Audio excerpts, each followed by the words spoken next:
What's up, y'all? Thanks for joining me for part 2 of this cooking adventure. We are camped out at the base of Mount Elbert, the highest peak in all of Colorado, as well as the entirety of the Rocky Mountains. On today's menu, I'm cooking up a batch of fried rice that is as delicious as the Rockies are beautiful. But first, I gotta get little man his bottle before he has another meltdown. Stay tuned.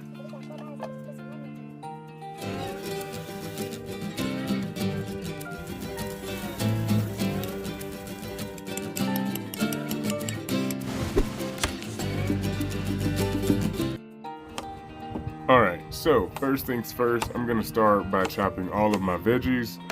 So here I'm rough chopping my garlic and my ginger.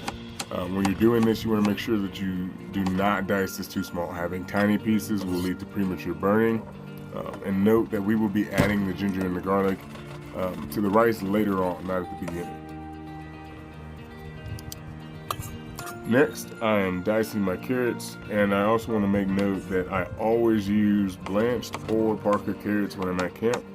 Simply parboiling these for 2 minutes in some hot salty water will shorten your cook time drastically. Then I'm moving on to the shiitakes, and I'm just going to quarter these. These will take the longest to cook, so we will be starting off this whole build process with the mushrooms. Next, we're moving on to our garlic chives, and these can be a little bit difficult to find, but your local Asian market should have them. If not, sub them out with scallion. These should always be added towards the end because you want to preserve that nice green onion garlicky flavor. Okay, so now to start cooking. First, we're going to go in with the shiitakes, and I'm sauteing these for about 10 to 12 minutes before I add any liquid at all.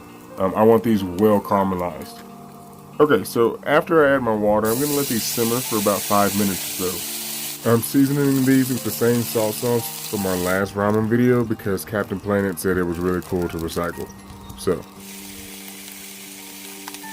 and then I'm going in with my shimeji mushrooms, and I'm just cutting these right off their bases. These are far more tender than the shiitake, so you can really throw these in a few minutes before you pull the whole dish. But it all gets seasoned just the same with the same salt sauce.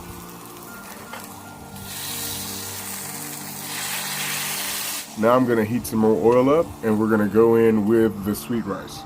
And I want to point out that when frying rice, it works best if you use dry, cooled, preferably day-old rice. And you also want to have an incredibly hot pan when doing this. Now, I forgot to record this part, but I go in right here with some chili oil and I give everything a good stir. I also go in with my garlic chives. The white parts go in first, give those a quick stir, let them go for about a minute. Then I go in with the leaves, give that a good stir as well. And now we're gonna go in with our garlic and our ginger. We're going in with this now because if we start off with this, it's going to burn before the rice is ever done. So then we give a few good stirs. We're also going to hit it with our salt sauce again. That's going to rehydrate that rice. Also give us our salt and our seasoning before it gets seasoned with a little bit of seafood powder and just some black pepper, which I didn't record. And we're good. So now we're going to start with the rest of our components. We'll go in with our chicken pre-cooked. We're just going to sear and get it hot.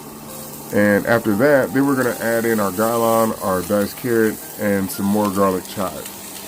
We're going to give this all a stir, and then it's going to get seasoned with, you guessed it, salt sauce. Now, we're not cooking this to death. We are just cooking this until the greens wilt, and now we're ready to plate. So we're going down with our rice. There's no real order to this. We're just trying to make it look as decent as we can. We're going on top with the mushrooms. Then we're hitting with the chicken, the galan, and the carrot mix. And that is it, y'all. So we're going to eat and hang out a little bit more, do a little bit more hammocking, but we will see you all next time somewhere else. Thanks for watching.